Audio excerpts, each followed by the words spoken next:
We're continuing in the explanation of Nukhbat Al-Fikar, and we're still in the conclusion. And in Imam Ibn Hajar Al-Asqalaniyy rahimahullah, he says, وَهَذِهِ أَحْكَامٌ تَتَعَلَّقُ بِذَلِكَ ذُكِرَتْ هَا هُنَا لِتَكْمِلَةِ الْفَائِدَةِ. Here are some rules related to what we were just talking about, which you'll review from last week, review your notes. These things that now we're going to talk about are mentioned here to complete the benefit, yani to finish the topic, not to leave the topic incomplete. فأقول, I therefore say, تقبل التزكية من عارف بأسبابها. Accreditation of a narrator is accepted from someone who's familiar with its causes, its validators. لا من غير عارف, not from someone who's not familiar. لئلا يزكي بمجرد ما ظهر له ابتداء, so that he does not accredit someone merely by what appears to him initially. من غير ممارسة واختبار, doing so without any practice and without any acquaintance. ولو كانت التزكية صادرة من مزك واحد على الأصح. This is the case even if the accreditation is issued by a single accreditor, according to what's most accurate. Yani, a narrator can be accredited by a single accreditor, according to what's most accurate, as long as this one knows what he's doing. خلافا لمن شرط أنها لا تقبل إلا من اثنين, as opposed to who made it a condition that accreditation is not accepted but from two accreditors. Approving a narrator, accrediting a single narrator needing two accreditors. That's a saying. Ibn Hajar saying, no, it only needs one. إلحاقا لها بالشهادة. Those who said it needs two, they make accrediting a narrator like giving a testimony. And so you're going to need two witnesses. Not always, Yani. There's rules for witnesses. When do you need two? When do you need four, etc.? They said it's like witnessing, so it needs two. Just like witnessing needs two, according to what's most accurate. وَالْفَرْقُ بَيْنَهُمَا, Ibn Hajar says, but there's a difference between them. Why accrediting a narrator doesn't really need two, and witnessing does. أَنَّ التَّزْكِيَةَ تُنَزَّلُ مَنْزِلَةَ الْحُكْمِ. That's because accrediting a narrator is like giving a verdict itself. So giving a verdict doesn't require two. فَلَا يُشْتَرَطُ فِيهَا الْعَدَدِ. So a number or multiplicity is not a requirement to give a verdict. Who gives a verdict? A verdict giver, a judge, whoever is qualified to give an answer to an issue. That doesn't need multiplicity. وَالشَّهَادَةُ تَقَعُ مِنَ الشَّاهِدِ عِنْدَ الْحَاكِمِ. But shahada is testifying. That's what the witness does in the presence of a judge. So that's testifying. That's not giving the verdict itself. The judge is the one who gives the verdict. So crediting a narrator is like giving a verdict. It only needs one. Someone who's qualified to do so. testifying is something that you do in the presence of the judge. So it's not the same. وَلَوْ قِيلَ, and if it were said, يفصل بينما إذا كانت التزكية في الراوي مستندة من المزكي إلى اجتهاده أو إلى النقل عن غيره. He says, if it were said, the difference should be made between the narrator being accredited being based on the accreditor's own determination that he's reliable, or if the accreditor is relying on someone else's documentation about that, conveying the accreditation. If it were said that the details are here, this is how to look at the difference. كان لكان متجها. Ibn Hajar said this would be a way. فإنه إن كان الأول فلا يشترط العدد أصلا. If though it's the first one, that the accreditation of the narrator is by the accreditor's own determination, then fundamentally there's no need for numbers, because this is a person giving his own determination, his own ijtihad about the issue. So you don't need numbers there. So one is enough here. لأنه حينئذ يكون بمنزلة الحاكم, because then this mujtahid, yani this one who's making his determination that this is an approved narrator, he is now like a judge giving a verdict. So there's no need for numbers here. وإن كان الثاني, and if it's the second case, which is that he's relying on someone else's documentation about it, فيجري فيه الخلاف, then that difference in opinion is here. You need one or two. وتبين أنه أيضا لا يشترط العدد, and it becomes clear that here also you don't need numbers.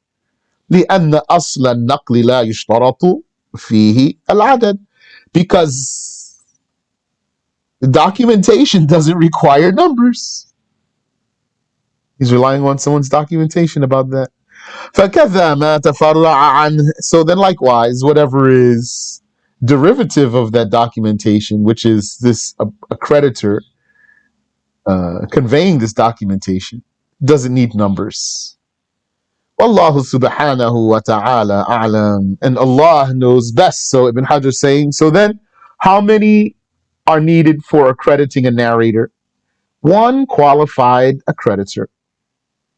وينبغي ألا يقبل الجرح والتعديل إلا من عدل متيقظ. And it is a must that neither discrediting nor accrediting are accepted, but from someone reliable, and is a touchy word these days in some places, and woke, but not woke in the contemporary sense. That means something bad. Aware, not sloppy. It is a must that discrediting and accrediting are neither accepted, but from someone adl, that means upright, and mutayaqqidh, woke, not sleepy, not sloppy, not heedless, not careless. فلا يقبل جرح من أفرط فيه. فلا يقبل جرح من أفرط فيه فجرح بما لا يقتضي رد حديث المحدث. So then the discrediting done by someone who exaggerated is unacceptable. And he discredited someone for something that doesn't dictate that his hadiths should be rejected. كما لا تقبل تزكية من أخذ بمجرد الظاهر. Just like accreditation is not accepted from someone who took by the mere appearance. فأطلق التزكية. And then he just said accredited from what appeared to him. Like, I'll give you a slight example here. What do a lot of people do? They would see someone dressed in white, nice beard, a Mufti Mink looking type fellow, for example. And they'd say, this one, look at him. He's good. He's approved. So, not like this. The tazkiyah is not taken by just what appears. وقال الذهبي said وهو من أهل الاستقراء التام في نقد الرجال, and he is amongst the experts in criticizing men, criticizing narrators, that is. You know what men means in hadith science? Men means in hadith science the narrators, men or women. What did الذهبي say? لم يجتمع اثنان من علماء هذا الشأن قط على توثيق ضعيف ولا على تضعيف ثقة. Never did two scholars of this field agree to trusting someone weak, nor to weakening someone trusted. انتهى. End quote. ولهذا كان مذهب النسائي ألا يترك حديث ألا يترك حديث الرجل حتى يجتمع الجميع على تركه. This is why the way of Imam an-Nasa'i was that a man's hadith should not be abandoned unless all of the scholars agree to abandon him. So, for example, Imam al-Bukhari, he has certain standards that made his book the top book of hadith in terms of authenticity. And behind him was Imam Muslim. And then, there are books that are after that in rank in terms of authenticity. What makes those books so strong? Their conditions, the conditions of their authors for including the hadith. And like we said before, not every time a scholar compiles a hadith book, his goal is to compile authentic hadiths. Depends on what his goal is, or depends on what his standard is, which really goes back to the same thing. His standard means his goal. He might not have the same standard in every book. Same author, two different books, two different standards, because it means he has two different goals. This book is only for most authentic hadiths, for example. That's his goal here. And in this one, same author is not for that same goal, so it has different standards. So Imam an-Nasa'i, what we're being told here is that he had some standards. And his standard was that a man's hadith is not rejected unless he's rejected by consensus. This means an-Nasa'i will narrate the hadith of someone who's rejected by some of them, as long as he's not rejected by all of them. This doesn't mean that he doesn't know what he's doing. It doesn't mean that he's being sloppy. Actually, he's being very methodic here.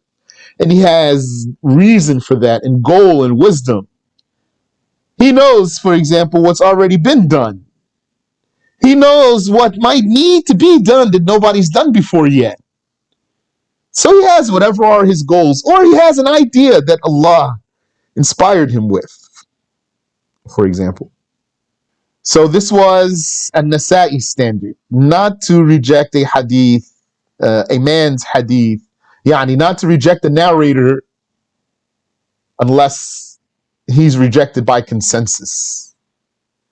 For a narrator to be criticized by some of them, but not all of them, does not disqualify this narrator for an-Nasa'i. وَلْيَحْذَرِ الْمُتَكَلِّمُ فِي هَذَا الْفَنِّ مِنَ التَّسَاهُلِ فِي الْجَرْحِ وَالتَّعْدِيلِ! Exclamation point, really. And let the speaker about this issue be warned from being negligent concerning discrediting and accrediting. This is very important. That's why it's dangerous to call Ibn Taymiyyah Shaykh al-Islam, because this deceives the Muslims. You're accrediting by calling him Shaykh al-Islam, one would be accrediting him, and he's discredited Ibn Taymiyyah. فَإِنَّهُ إِنْ عَدَّلَ بِغَيْرِ تَثَبُّتٍ. Indeed, if someone deems another trustworthy, but without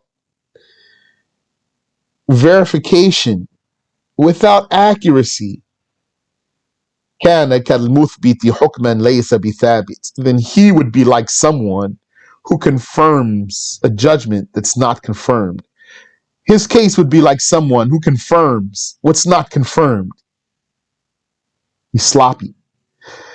فيخشى عليه أن يدخل في زمرة من روى حديثا وهو يظن أنه كذب. So whoever typed this up, they have this spelled like this. وهو يظن أنه كذب. This means, and so it is feared that this person would be amongst those who narrate a hadith that's thought to be a lie. But my copy, I don't have any voweling. And I thought it was saying, وَهُوَ يَظُنُّ أَنَّهُ كَذِبٌ. So if it's that way, it means, then it is feared that he would be amongst those who narrate a hadith though he thinks it's a lie. Yani, if it means like that, means he's sloppy. He would narrate something without being sure that it's verified, but he'll let it go though. He'll let it go without being sure that it's verified. But that's what people do too. For example, our brother Muhammad, may Allah have mercy on him, he makes some videos, beneficial videos on Instagram and the like. Someone was saying, he was responding to someone saying, it's a minority scholar opinion that hellfire will end. That's the person saying. It's a minority scholar opinion. Why would somebody say something like this here? He's sloppy. Because what's the benefit of saying that when in the first place it's absolutely wrong? So why are you telling people that? Because you're the type of person who would say something that's not confirmed. And even for you, really, it's not even confirmed. He's saying it like that. Really, it's like saying, some said it. It's not confirmed for him, but he's still saying it anyway. So that's what we're talking about here. وَإِنْ جَرَحَ بِغَيْرِ تَحَرُّزٍ أَقْدَمَ عَلَى الطَّعْنِ فِي مُسْلِمٍ بَرِيءٍ مِّنْ ذَلِكَ. And on the other hand, if someone discredits without precaution, then he has engaged in speaking negatively against a Muslim who's innocent of what he says. وَوَسَمَهُ بِمَيْسَمِ سُوءٍ يَبْقَى عَلَيْهِ عَارُهُ أَبَدًا. And he described him with a bad description that will stick to him forever. وَالْآفَةُ تَدْخُلُ فِي هَذَا تَارَةً مِنَ الْهَوَى وَالْغَرَضِ الْفَاسِدِ. And this sickness of discrediting another without precaution Sometimes it comes in through one's mischievous inclination and bad intentions, malice. It's malice. وكلام المتقدمين سالم من هذا غالبا. And the talk of the early scholars is clear of this usually. Yani, if you found this badness, it's probably more likely from later ones. Amongst those are Ibn Taymiyyah. Yes. I have a question. Here, where in the talk of the early scholars, you said the badness would usually be found in the later ones. If there were some badness found, it would be usually from the later ones. Yeah, does that mean scholars of Ahl Sunnah also? Yeah, possibly. Why is that? Yeah, because the hasad. It's not dalal here, it's sickness. I mean, wafikum. Sometimes the scholars could be envious of, or a scholar, yeah, and let's say one would be a scholar, then others would be envious of him, for example. That's amongst the people of knowledge, and that exists amongst the students of knowledge. And that's one of those types of emotions, that's one of the, how could I say, one of the levels that the student of knowledge has to get past. If he doesn't get past that, he'll probably be a loser. Yani, that's from the sicknesses of the heart. Yes. So that should be from among the knowledge that one, like, he treats himself before going on to other things. Yes, if he can, if Allah Ta'ala makes him see himself, or if he doesn't see himself, but somebody tells him about himself and he accepts, if he's accepting also. And if he studies that and he applies that. Yeah, but he might, that's what the thing that I'm telling you now. He might get knowledge and he has a problem in himself. No. He didn't get this under control here. So he might be envious type, for example, even if he has knowledge. But they say that the knowledge will take you over. He's a person usually, inshallah, if he has good intentions, even if he has some rocky start or some rocky time, inshallah, the knowledge will take you over and you'll fall into compliance with the way of the knowledge. I just had a conversation recently. I mean, some person left some statements on one of my videos. It's like he wants to prove that he knows something. They has some knowledge that he studied. And you don't have to prove anything to me. I don't have to prove anything to you. So those types of things, subhanallah. Like, look at these guys who giving trouble to the Jam'iyyah. What's the problem with them? They had waswas, and they had ambitions too. They wanted to be the mashayikh and be giving khutbahs, for example. They couldn't handle it. No. In cases that, for example, you could have been teacher somewhere. Yeah, hubbul zuhur. You could have been the teacher somewhere, and then a sheikh comes. It's time for you now to take a seat. Now the other sheikh is the teacher now. So what you're going to do? So if if Allah has mercy on him, it's fine for him, no problem. If Allah tests him, then he'll have a test. You know that story? I told you the story, right? About the scholar, about the king who loved the scholars. You need to see me, though, for me to tell you that story. It has visuals. But let me keep going. So, والآفة تدخل في هذا تارة من الهوى والغرض الفاسد. And the sickness here enters sometimes by way of mischief and malice. Yani, even sometimes I saw some of the young ones, the parents put them to learn, and they're so disruptive in class. But what happened after they stayed there for 2 years, 3 years? The administration was patient, the teachers were patient, the parents didn't give in, they kept them in there. What happened?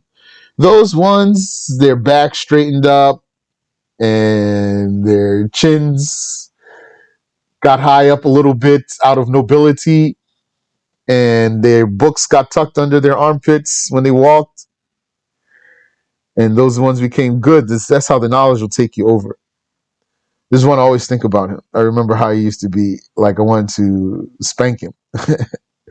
But subhanallah, and then he got so nice. So tayyib. Tayyib. So he says here, وَالْآفَةُ تَدْخُلُ فِي هَذَا تَارَةً مِنَ الْهَوَى وَالْغَرَضِ الْفَاسِدِ. The sickness here sometimes comes in from the hawa. I said mischief here. This is inclination. وَالْغَرَضِ الْفَاسِدِ, bad goal. So I said malice.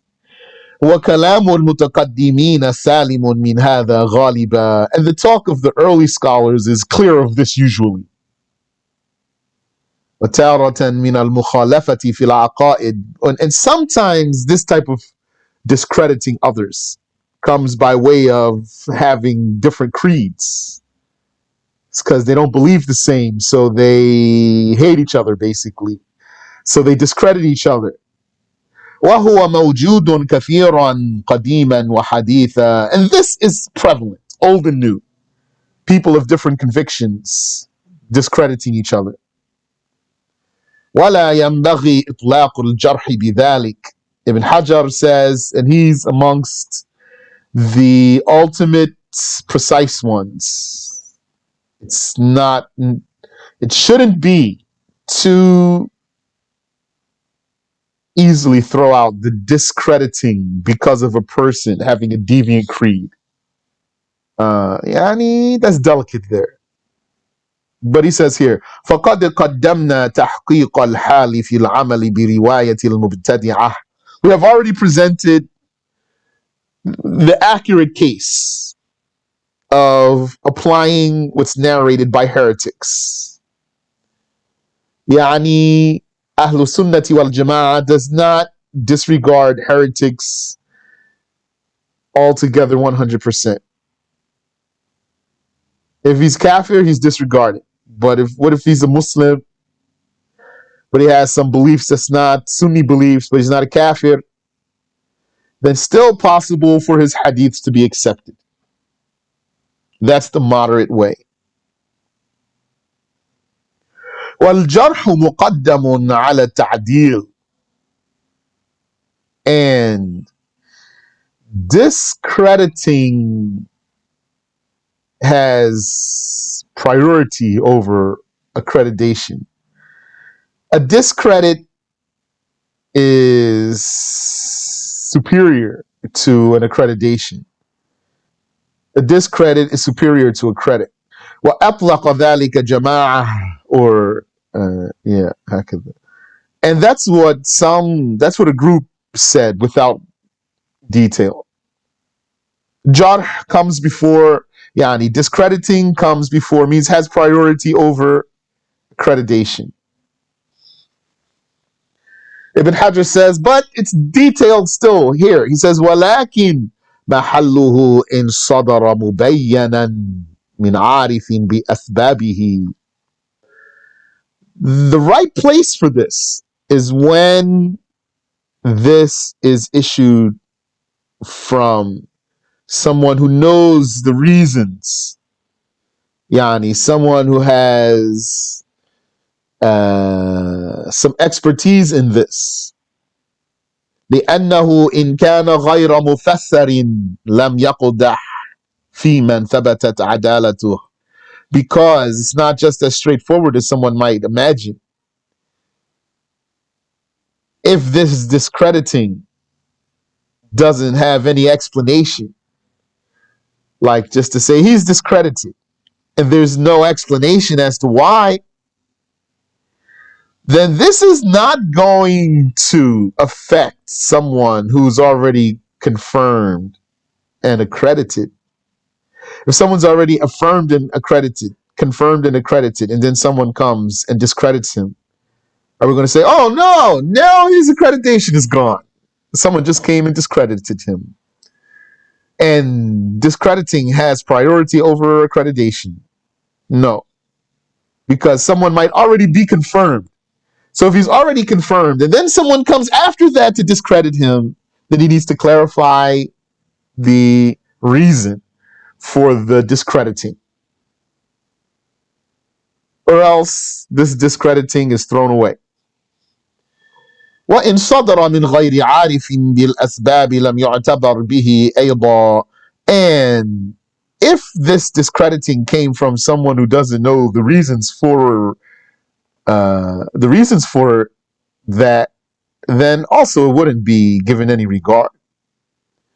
فإن خلا المجروح عن التعديل قبل الجرح به فيه مجملا. But rather the case is that if this one who's discredited doesn't have any accreditation, so it's like a scale. If he doesn't have any accreditation and he's been discredited, then this discrediting will be accepted generally. غير مبين السبب, without clarification of the reason, because he's not accredited in the first place. He doesn't already have accreditation so that we should investigate why he's being discredited. It's when he's already accredited and then someone discredits him that we want to investigate this discrediting. إذا صدر من عارف على المختار. This discredit will be accepted when the one who's being discredited doesn't have any accreditation and the discrediting is coming from someone who knows the reasons for doing so, according to what's chosen. لأنه إذا لم يكن فيه تعديل فهو في حيز المجهول. And this is because if he doesn't already have some prior accreditation, then he's in the realm of someone whose status is unknown. وإعمال قول المجرح أولى من إهماله. So this one who's in this unknown realm, it's better for us to take the word, to apply the word of the one who's discrediting him than to ignore that. And we don't know anything about him. We don't know anything about him. And someone who's knowledgeable about the reasons for discrediting someone discredits him. Then we're going to take his discrediting, even if he doesn't give details. ومال ابن الصلاح في مثل هذا إلى التوقف فيه. And Ibn al-Salah, in the likes of this, was inclined to be neutral about this one, as opposed to accept that he's discredited. Wallahu a'lam. We'll stop there.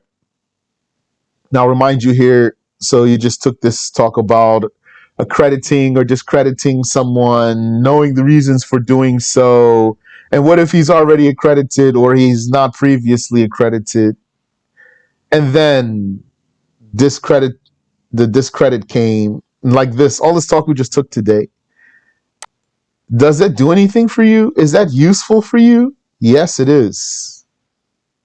Yes, it is. Those types of things, you can incorporate them into your own life on a personal level. How you deal with people, how you assess them, how you make choice between two people, for example, or three people, and how you accept from someone or reject. Or personally, I'm not talking about religious judgment. Wallahu ta'ala a'lam. Allah knows best. Any question?